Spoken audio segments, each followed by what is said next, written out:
The following program was produced by a community producer and does not reflect the views or opinions of the PACTV staff or the PACTV Board of Directors.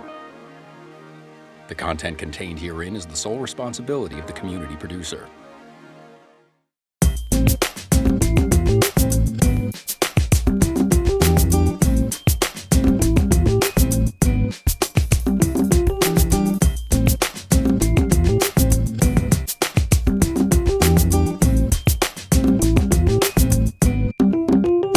Welcome everyone to Delicious and Nutritious. We are broadcasting our video from PACTV.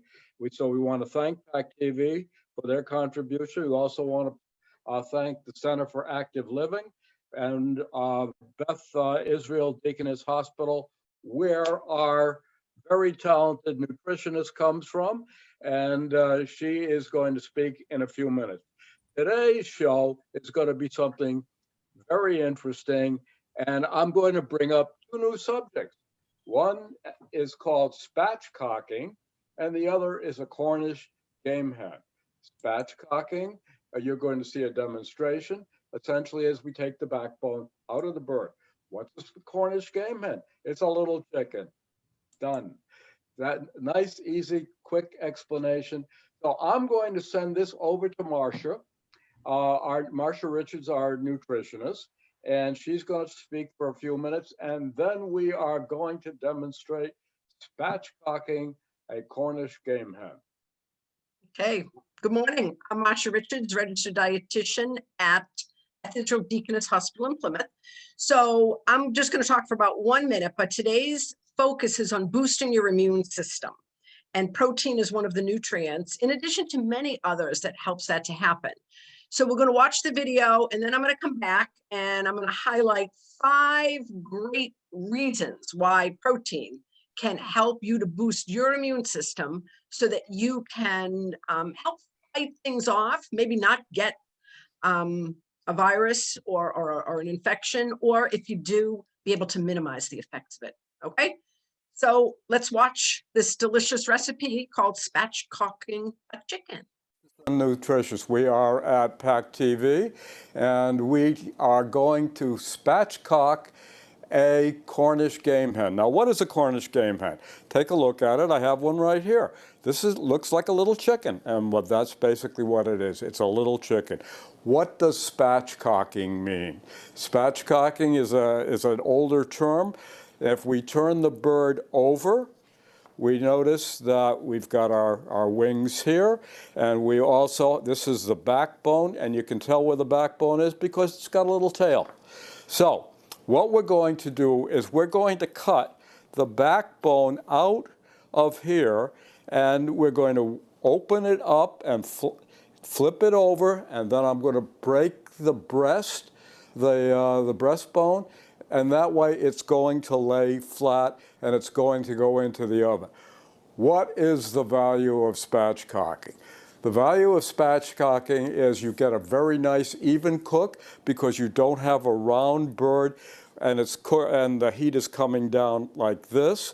You have a bird that is completely flat, and the other advantage of spatchcocking is that this bird is going to cook at 400 degrees in an oven, and I can also do this on a grill.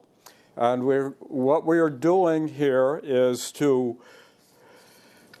it speeds up the cooking, and it gives you a nicer looking bird. In a few minutes, you're going to see one that looks nice. So how do we spatchcock? We can spatchcock with a knife. We can spatchcock with kitchen shears. Personally, I like spatchcocking with kitchen shears. I do this with full-size chickens, ducks, and I've used these things on a 22-pound turkey. So it works, and it's easy. So we start I like to start at the tail end.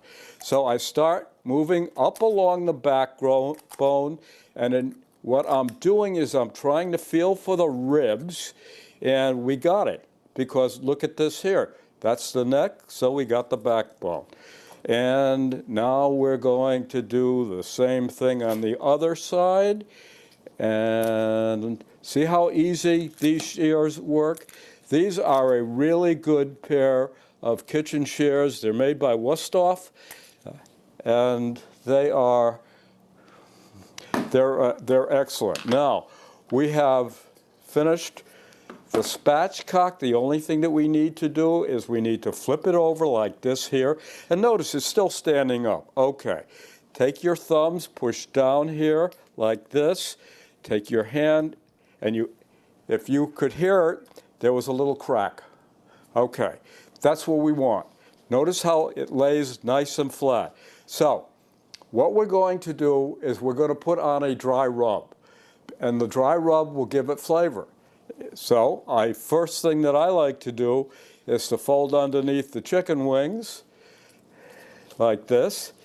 And I take my finger and I put it inside the breast. And and the reason I'm doing this, if you can see, is that I'm loosening the skin because I want to put some of the rub underneath the skin. So I do it all the way up here. I do this side, and I do the same thing with this side. It takes a little practice, but it's no big deal. So now we're going to take the rub. This is a commercial rub, but I'm thinking that as we get closer to the summer, I'm going to show you some of my favorite rubs. Now notice what I did. I put it in. It's underneath the skin on the breast. I want some on the thigh over here, so I take it and put it on the thigh. And my finger works all the way down the drumstick. And now we have to do it on the other side. So we stick it in there, in the pocket that we've made, and we do that there. Okay, let's flip the bird. Here we go. Turn it over, sprinkle some of the rub on the bottom.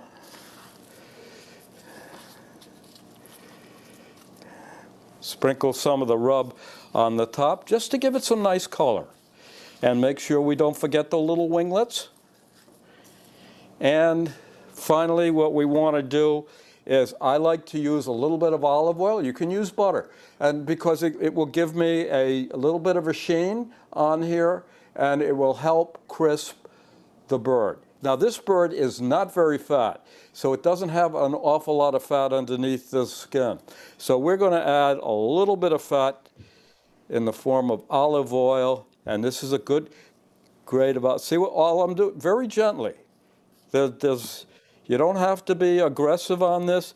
It's all over there. It's all over there. And do the winglets. And we're going to put it on our sheet on a rack. But before we do that, I want to show you a trick that really works well. And that trick is we are going to lubricate the sheet. And the purpose of doing that, and notice I'm removing my gloves because I don't want to try to do any cross-contamination here. And so we're going to use a common spray. And this makes cleanup a lot easier. And I had also, this rack right here, I had also sprayed the rack before we did this. So now I am holding this in a manner that is not going to touch the bird. And there we go. It's ready to go in the oven. What is the temperature of the oven? The oven temperature is at 400 degrees, and we're going to set our little timer for about 25, we'll set it for 20 minutes, because what I want to do, it's going to go into the oven like this, and in about 20 minutes I'm going to rotate it, because the ovens generally cook in certain ways that, and so you want to try to get a nice even tan on here. But let's start her up like this here.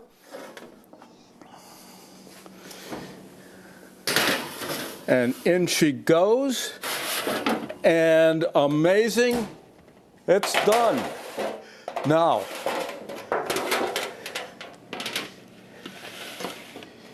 I'm getting rid of this board. I am getting rid of my shears, and I'm just going to put them back here out of the way because I don't want any of that. Now, what are we going to do with the bird? Okay, we are going to take the bird and we're going to cut along the midline, which is the breast. And we're going to cut along that, and then we're going to plate it, and that is going to be what we're doing here. It's real simple, and please remember, the reason is you get, look at the color on this, nice uniform color, and you got a skin that if you could hear it, it's crinkling and cracking a little bit, which is what we want it to do. So we grab hold of this guy, and look, it stays together in one piece. There we go. We'll take this out of here, and we'll get our knife. This is called a boner, and it's used to deconstruct meat, and it's also used to deconstruct poultry. So watch what we're doing here, and we go,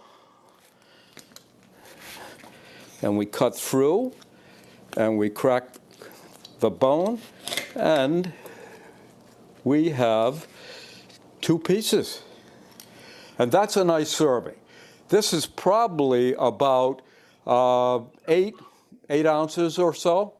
And now if I were going to plate this and serve this on one dish, what I would do would be I'd probably put some rice in the center of it, and then I'd put the bird on top, maybe some Brussels sprouts or asparagus or something like that, and it would make a very nice serving. Now here, I'm going to put it right in the center. Take my knife out of there, and we have this lovely bird. And it looks good, and boy, does it smell good. So, spatchcocking, faster, easier, and you can do, and I do this with 20-some-odd pound turkeys on my grill for Thanksgiving. I've been doing it for years. And this is the method. This is it. It's a spatchcocked Cornish Game Hen, and this is dynamite. Here I am. So I'm going to talk a little bit about protein, which the spatchcock chicken is an awesome source of protein. Okay, everybody see that? Yep, we can see it. All right, so I love to give the history of why nutrients are important, but I'm going to very briefly go through 5 important reasons why we should be getting adequate protein. It does not mean that we should eat only protein and give up carbohydrates and fats, but we need to make sure we have adequate protein in our diet. So 150 years ago, our Greek culture realized that protein was of prime importance, and that's how proteins got their name. It is after proteos, which means of prime importance. I'm not sure if I'm pronouncing it correctly. But we knew a lot 150 years ago, but nutrition is still a very young science still. So one of the great things that protein does is it helps our immune system to create things called antibodies.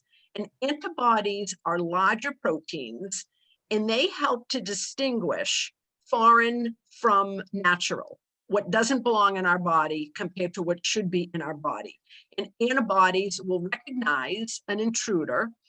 They mark it as a target so that other cells of the immune system can get rid of it. And these foreign particles might be viruses, they might be bacteria, they could be toxins, any number of things. A third important thing I want you to know about protein is that you can get it from plant-based foods and animal-based foods. The spatchcock chicken or any chicken would be an animal-based food.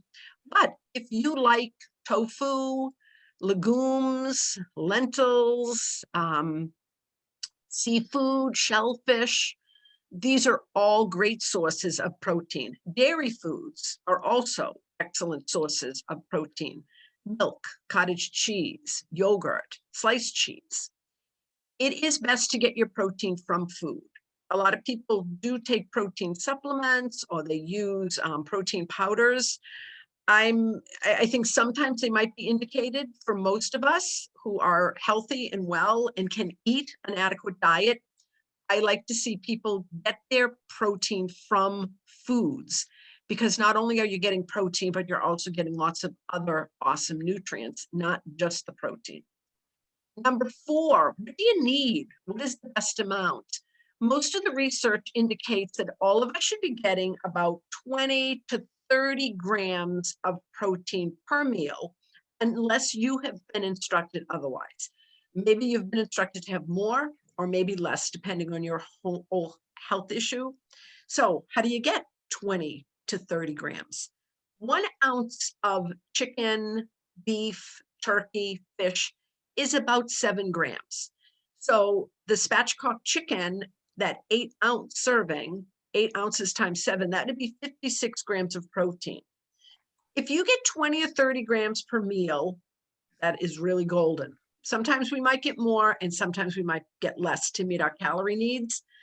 But to get about 16 to 22 grams, if you had 3 ounces, which is about the size of the palm of my hand or the size of a standard deck of cards, 3 ounces of beef, chicken, or pork will give you between 16 and 22 grams. A container of Greek yogurt, and you do want to look for Greek or skyr, S-K-Y-R.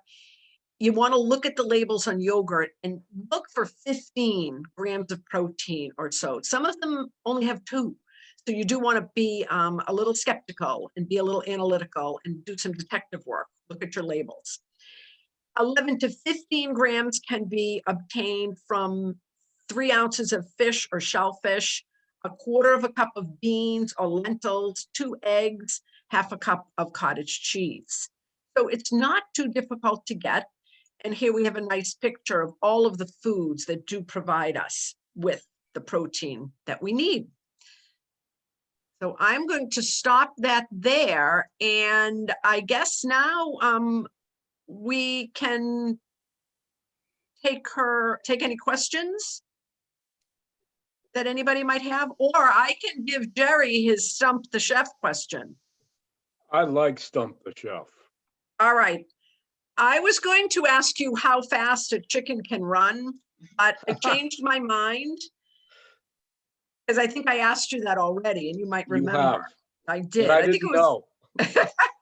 Who would? I get to look this stuff up. So my Stump the Chef question today is, how many chickens do Americans consume every year? Well, that's a really very good question. And the answer from, if I'm supposed to be the expert, I have absolutely no idea. But I will say this, is that there's a lot of chicken consumed in the United States because we cook it in a variety of different ways. Yeah. The healthiest chicken, of course, is the ones that aren't fried. But as Julia Childs would say, once in a while, there's nothing wrong with this. Moderation. With having a little fried chicken, because it is so delicious, especially if you make the batter you use has a little bit of buttermilk in it, and then you put some crumbs on the outside of it. So the key really is that cooking chicken is relatively simple. It's straightforward. The most important thing is watch the temperature. So how many are Americans eating, Jerry? You're dodging my question. Of course I am, because I have no idea what the answer is. But I'm going to send it back to you, and and I'm going to let you tell me. Okay, it's 8 billion, which I was really surprised. 8 billion chickens are eaten. Yeah. And you bring up a good point. You can eat it in such a variety of ways. And I loved your Spatchcock method for a number of reasons. That a lot of times people are asking me for recipes about cooking for one. This is an awesome recipe that you could freeze those cooked portions. You could eat them during the week as a sandwich, on a salad. the doesn't take up a lot of time, doesn't take up a lot of room, and they're also really affordable. What is a Cornish hen cost? Maybe $3 or $4? That Cornish game hen will probably cost you about the whole game hen somewhere around $4. Yeah, so And they usually come frozen, though you can buy them fresh, and they are usually done in a 2-pack. If it is frozen, put one of them in the freezer. yeah, very affordable. Yeah, very affordable way to get your protein. Extremely affordable, and the cooking time, because they are small, is relatively quick. Yeah, so there is a question in the chat. Is there a suggested time per pound for cooking the spatchcock chickens?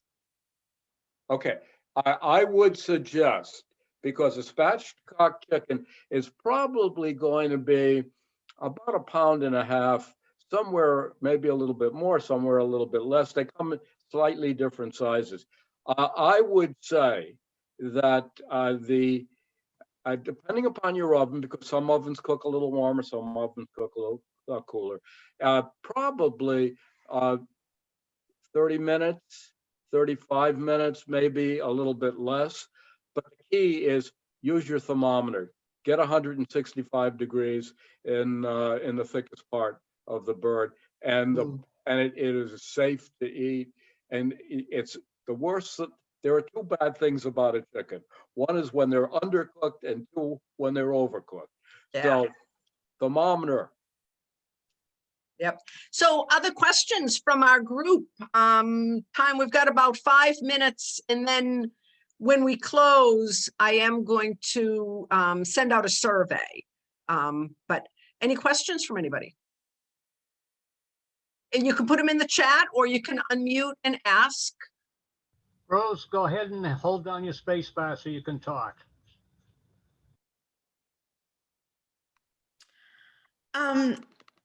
First of all, Marcia, you stumped Jerry. I did. I love when I can do that. I don't think I've ever seen it done before. No, it doesn't happen often, so this is a historical moment. I'll have to wait a long time to catch it again, huh? Yep, January 15th. Marcia succeeded. And your hair looks just as good as it did yesterday. Thank you so much. And Jerry, how long can a chicken be frozen? Keep it in one's freezer? Good question. The key with a chicken, as with most things that go into a freezer, you want to wrap them in a way that the air stays away from them.